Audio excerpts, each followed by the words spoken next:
കരിപ്പൂർ വിമാനത്താവളത്തിൽ സ്വർണം പിടികൂടി. 25 ലക്ഷം രൂപ വില വരുന്ന 399 ഗ്രാം സ്വർണമാണ് പിടിച്ചെടുത്തത്.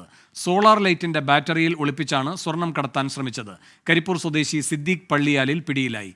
സമീർ ബിൻ കരീം മലപ്പുറത്തുനിന്ന് ചേരുന്നു. കൂടുതൽ വിവരങ്ങളുമായി സമീർ ബിൻ കരീം, എന്താണ് വിശദാംശങ്ങൾ? വേണു, ഇന്നലെ രാത്രിയിലാണ് ഈ യാത്രക്കാരൻ സ്വർണവുമായി കരിപ്പൂരിൽ കസ്റ്റംസിന്റെ പിടിയിലാകുന്നത്. കരിപ്പൂർ സ്വദേശിയായിരിക്കുന്ന സിദ്ദീഖ് പള്ളിയാൽ എന്ന് പറയുന്ന യാത്രക്കാരനാണ് 399 ഗ്രാം സ്വർണവുമായി കസ്റ്റംസിന്റെ പിടിയിലാകുന്നത്.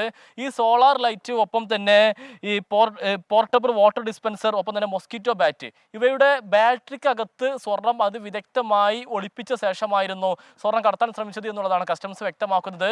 രഹസ്യവിവരത്തിന്റെ അടിസ്ഥാനത്തിൽ കസ്റ്റംസ് ഇയാളുടെ ബാഗേജ് കസ്റ്റഡിയിൽ എടുത്ത് പരിശോധിക്കുകയായിരുന്നു. അപ്പോഴാണ് ഇത്തരം യന്ത്രങ്ങൾ അല്ലെങ്കിൽ ഇലക്ട്രിക് ഉപകരണങ്ങൾ ബാഗിൽ കണ്ടത്. തുടർന്ന് ഇവ വിശദമായി പരിശോധിച്ചപ്പോഴാണ് ഇവിടെ ബാറ്ററിക്ക് ഉൾവശം ഉണ്ടാകുന്ന സാധനം അല്ലെങ്കിൽ ആ ഭാഗം നീക്കിക്കൊണ്ട് അവിടെ സ്വർണം പിടിപ്പിച്ചുകൊണ്ടായിരുന്നു ഇവർ കടത്താൻ ശ്രമിച്ചത് എന്നുള്ളതാണ് വ്യക്തമാകുന്നത്. ഏതായാലും വലിയൊരു സ്വർണ്ണവേട്ടയാണ് ഇന്നലെയും ഉണ്ടായിരിക്കുന്നത്. കഴിഞ്ഞ ഏതാനും ദിവസങ്ങളായി കരിപ്പൂർ വിമാനത്താവളത്തിൽ പോലീസും കസ്റ്റംസും ചേർന്ന് ദിനം പ്രതി സ്വർണം പിടികൂടുന്നുണ്ട്. വേണു, സമീർ ബിൻ കരീമാണ് മലപ്പുറത്ത് നിന്ന് വിവരങ്ങൾ നൽകിയത്.